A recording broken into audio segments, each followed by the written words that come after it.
A very pleasant morning to one and all. As on last turn of your online English class, I just gave a brief description of the poem A Thing of Beauty. I discussed about the poet and the theme of the poem. Most important thing was theme of the poem, that why the poem was composed. So these all the points we had already discussed on last turn of your online English class. So today I just like to explain few lines of the poem A Thing of Beauty. So in the beginning of the poem we see the poet asks a question. And what does he ask? What pleasure does a beautiful thing give us?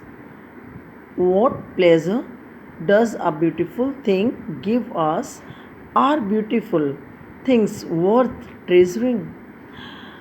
This question, if you answer the question, here itself you summarize the whole poem, because the answer, the detail, or the we can say the explanation, summarization of the poem is hidden in this question's answer. So let's begin the poem. And as I have told you, today I will explain only few lines of the poem, not full or half of the poem, because this is very interesting, important poem, and many chapters, many things are have been cut short from the syllabus, so we have plenty of time. And slowly, just I want each and everyone to understand the concept of each topic. Okay. So, first, when we read the poem, we see the rhyme scheme. If you read the poem, you see a thing of beauty is a joy forever. Its loveliness increases, it will never. Forever, never. The same sound at the end of these two lines comes, so that means it is AA. The rhyme scheme which we are going to discuss in detail. So let me tell you that in the first two lines there is rhyme scheme AA. So again you read, a thing of beauty is a joy forever. Its loveliness increases, it will never pass into nothingness, but will keep a boar quiet for us and asleep. Keep and sleep. Now the words are changed. So the rhyme scheme for these two lines will be BB. That means AABB. Now we see the next line, full of sweet dreams, full of sweet dreams and health and quiet breathing. So this last line, if we match this line with another line breathing, these two lines gives another rhyme scheme, that is C. That means AA, BB and C. Sorry. Okay. Now, see the explanation, a thing of beauty. What does poet wants to convey us through this poem? That we see. So, rhyme scheme already I have told you that what is the rhyme scheme, that is AABB. A thing of beauty is written in rhyming couplets, and the rhyme scheme employed is AABB. The poet has used the iambic pentameter in the poem. Now let me clear you. Means I know that you will be having some confusion listening rhyming couplets. So let me clear you the meaning of rhyming couplets. So my dear students, a rhyming pair of successive lines of verse, typically of the same length, there we see rhyming couplets. Okay. So the next I like to explain you, that is The poet says that beauty stays forever. When we read this line, a thing of beauty is joy forever. That means it never comes to its end. So the poet says that beauty stays forever. It never fades away. Rather, it increases with the passing time. The perception of the poet regarding beauty is that it never goes off with the passing time. Rather, it beautifies more and more. It beautifies more and more. For the poet, beauty is like a beautiful shady tree, under whose shade all the creatures can sleep peacefully and enjoy good health. That means the poet has compared also the beauty with a tree. Okay, what does he says?